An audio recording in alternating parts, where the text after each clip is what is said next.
Voilà, il manque un bout, hein. Là, si on compare par rapport à l'autre côté, il y a une espèce de coude là avec un raccord. Et là, le raccord a disparu, quoi. Il ne me restera plus qu'à trouver un nouveau raccord. On va à Selfoss. Ça tombe bien, on devait y aller à Selfoss parce qu'il y a une grande surface de bricolage.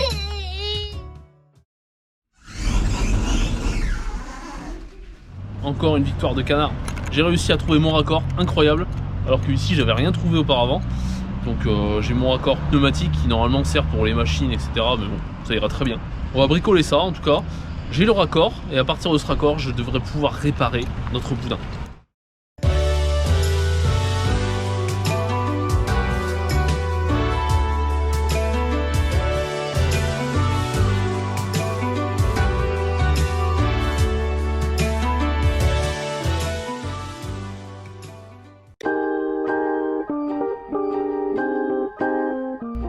C'est un peu trop gros.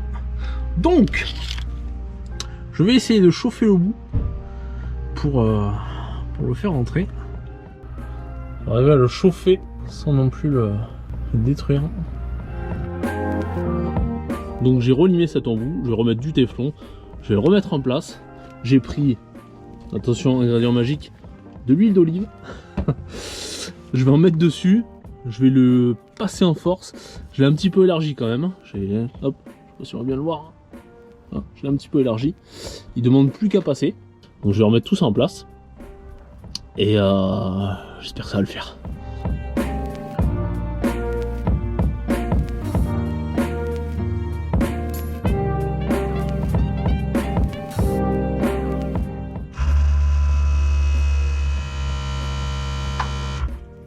Ça a l'air pas mal du tout. Bonne chose de faite. Ah, ça fait plaisir. Ça y est, on a repris la route, on a quitté Selfoss. Alors la bonne nouvelle, c'est que les boudins ont tenu cette nuit. Donc on croise les doigts pour que ça continue avec le cas, ça c'est plutôt bien.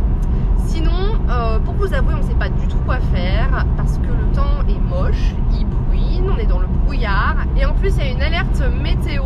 On va aller vers l'est. On va aller du côté des glaciers où il fait aussi moche. Mais bon, au moins il y aura moins de vent. Et voilà, après... du coup, voilà, on sait pas quoi faire. On sait pas du tout quoi faire. On va errer un peu. On va essayer de s'occuper en attendant que ça s'arrange un peu. Et puis voilà, puis on verra. Ça va nous mener.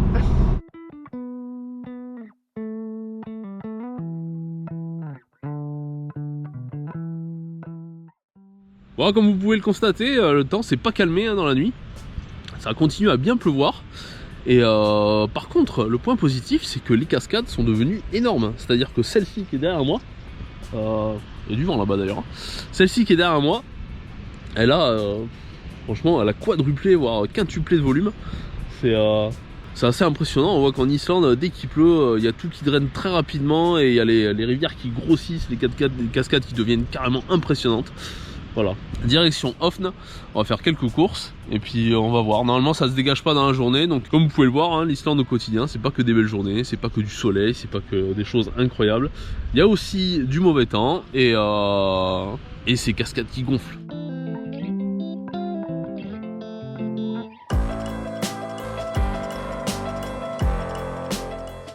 Voilà, on s'est posé au camping de Skaftafeldt là, et puis le temps qu'on s'installe, le ciel s'est un peu dégagé, donc ça c'est bien, il arrête de pleuvoir, c'est un peu plus cool. Et puis surtout on a trouvé ce qu'on va faire dans les prochains jours, on a complètement changé de programme, on va aller chasser les aurores boréales. Ça fait 3-4 jours là qu'il y a des super bonnes prévisions, il y a eu une tempête G1 tout à l'heure, donc pour ceux qui connaissent c'est quand même assez rare et c'est voilà, vraiment l'occasion de voir des super événements dans le ciel. Et du coup on va essayer de sauter sur des occasions pour avoir un peu de ciel bleu, donc ça va pas être le cas ce soir, mais normalement demain, on croise les doigts très fort, on espère que ça va se maintenir et qu'on va pouvoir vous ramener de belles images.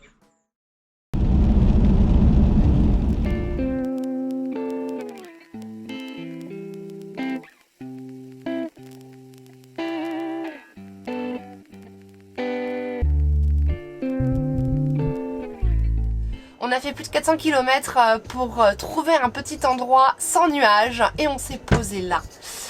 Hop, je vous montre. Voilà, hop, on a une superbe vue dégagée, plein nord, donc on espère qu'on va avoir plein de belles aurores boréales ce soir. On croise les doigts parce que je suis pas sûre qu'on ait beaucoup de jours avec de la chance comme celui-ci, puis surtout qu'on a fait beaucoup de route pour ça. Donc voilà, on attend impatiemment là que les lumières baissent et puis on va scruter le ciel et souhaitez-nous bonne chance.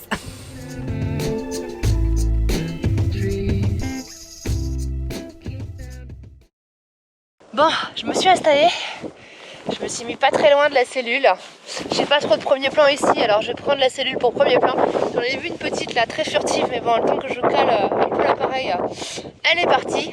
Je pense qu'il y en aura d'autres, ça a l'air d'être un bon soir, les prévisions sont excellentes. Donc il n'y a plus qu'à, je suis à fond.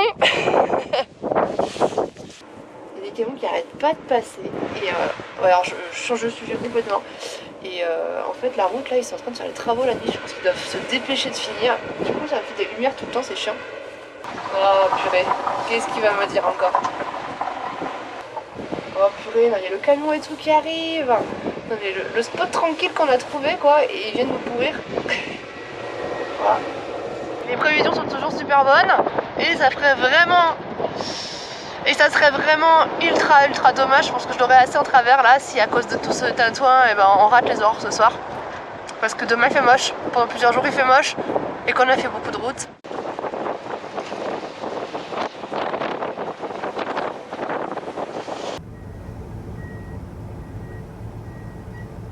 Ah, la bonne nouvelle c'est qu'ils sont en train de partir, donc ils ont fini leur bazar là et un à un là, les 10 camions repartent. Il ne reste plus que 2 là qui terminent les travaux devant. C'est bien hein, parce qu'ils nous goudronnent la sortie du parking. Il n'y en a pas un seul qui est venu nous demander au fait vous allez être coincé un petit peu là, pour sortir. Non, non, pas du tout. Bon, ça fait 2h30 que je suis là à regarder le ciel et je suis trop contente. On a vu des aurores en Montréal, c'était magnifique. En tout cas, ouais, après cette galère là de camion, on a été récompensé et ça c'est vraiment génial. Merci l'Islande, cette année on a vraiment pris plein les yeux malgré nos galères. En tout cas, waouh quoi. On se lasse pas de regarder le ciel ce soir, c'est superbe.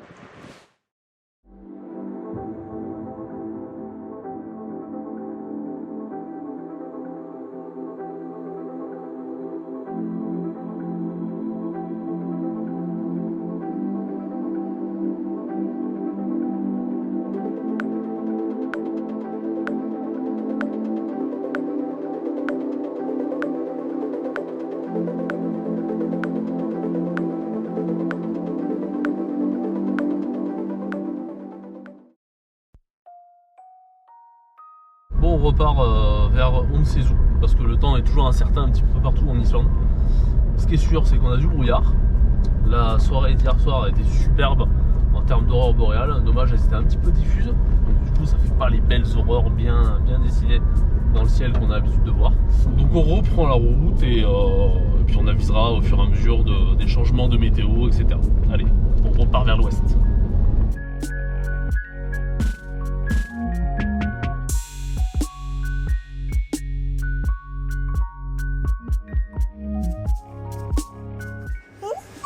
Coucou toi. On s'est arrêté sur la F26, on a fait pas mal de routes pour quitter les fjords de l'Est. Et coucou. Elle est morte de rire, elle est contente parce qu'on a fait beaucoup de voitures. Donc ce qu'on a fait c'est qu'on a quitté les fjords de l'Est, on a roulé, on a fait une étape hier à Asbrigi. Et là on va se diriger donc vers le sud de l'Islande à nouveau, qu'on va couper en traversant la grande piste F26. Le truc c'est que ils annoncent du blizzard, donc on est en alerte orange au blizzard, neige et vent. On a vraiment hésité avant de faire cette piste parce qu'on veut pas que ce soit dangereux non plus. Et voilà, donc peut-être que demain on va se réveiller dans la neige. Alors ce matin on se réveille au bord de la F26, on est quelque part dans le nord de cette piste qui traverse la Highland et regardez, il neige. Il neige, c'est plutôt la neige fondue, on est quasiment proche de la limite plus neige et il y a eu du blizzard qui a soufflé toute la nuit. Ça s'est calmé là ce matin et du coup nous on va en profiter pour continuer, on va traverser la F26. C'est pas impossible qu'on ait une grosse tempête de neige sur la route. En tout cas on va être prudent, on va rouler tranquille et ça va changer hein, parce que vous en France je pense que vous avez bien chaud. Mais nous je peux vous dire qu'on a bien froid ici.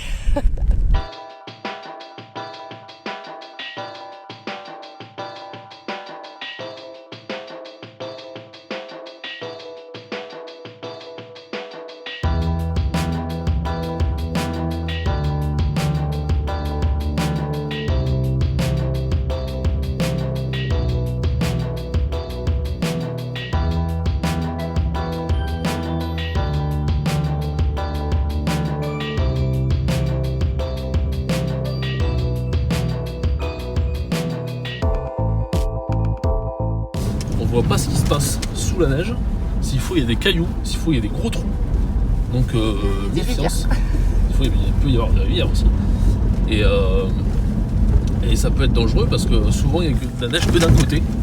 Donc, du coup, ça a tendance à nous freiner d'un côté et pas de l'autre. Donc, faut y aller quand même vraiment mollo. Alors, hier, on n'avait pas de réseau. Donc, du coup, on a pu se reconnecter là. Donc, on a vu que finalement, la 26 était fermée. Donc, on est sur une piste fermée.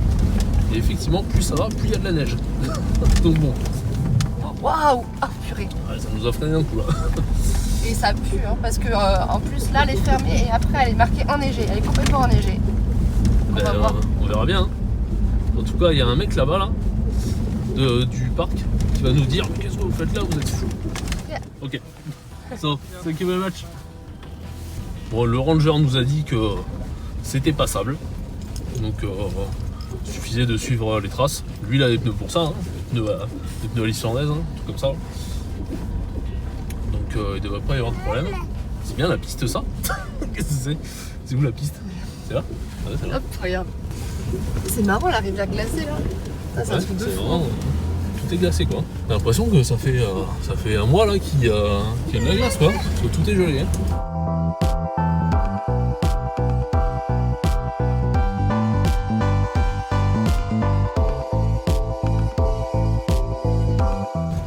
Alors le truc, je vous montre, regardez, voilà, ça c'est la carte des pistes.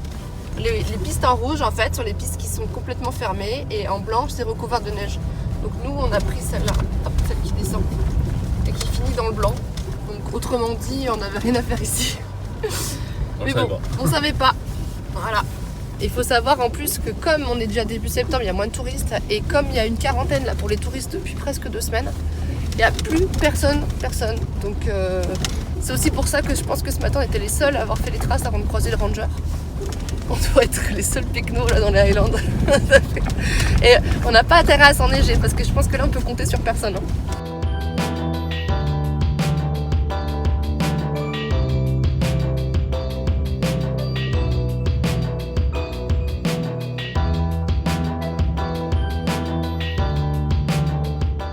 Là on se sent vraiment privilégié parce que au final il n'y a pas grand monde hein, qui voit les Highlands avec de la neige parce que c'est souvent soit impassable soit complètement fermé et être assez tard en Islande mais pouvoir passer quand même avec la Highland complètement enneigée, c'est juste on se sent vraiment chanceux quoi. C'est vachement beau hein. Ouais, super beau. Là on découvre une autre Islande, clairement c'est encore une autre Islande, il y a l'Islande sous le soleil. Il y a l'Islande un peu des ténèbres avec des nuages partout, la pluie, voilà, qui donne une autre dimension. Et il y a l'Islande sous la neige et c'est complètement charmant aussi.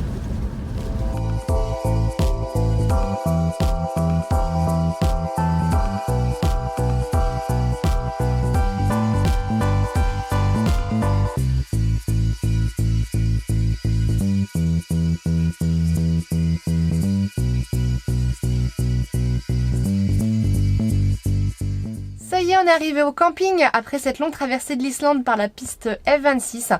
On s'est posé quelque part juste à la fin de la piste, on va bien se reposer. La fin de la traversée était plutôt chouette parce que le ciel s'est dégagé et du coup on a eu une belle vue sur les glaciers.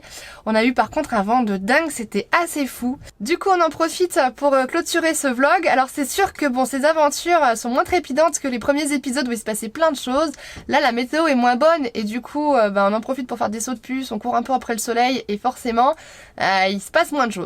Voilà, donc on espère quand même que vous avez apprécié. Si c'est le cas, laissez-nous un petit pouce bleu ou pourquoi pas un petit commentaire. Et surtout, n'oubliez pas de vous abonner si c'est pas déjà fait. En tout cas, on vous dit à la semaine prochaine. Allez, à ciao ciao. Bon voilà, on a pris une décision qui va changer la suite du voyage. On m'a dit qu'il y avait un piège. On m'a dit qu'il y avait un piège à côté de ce lac, qu'il fallait pas trop s'approcher. Bon alors la mission c'est de monter là-haut. Donc c'est à flanc de montagne, faut pas tomber, sinon c'est plus fou. Ils ont fait un chemin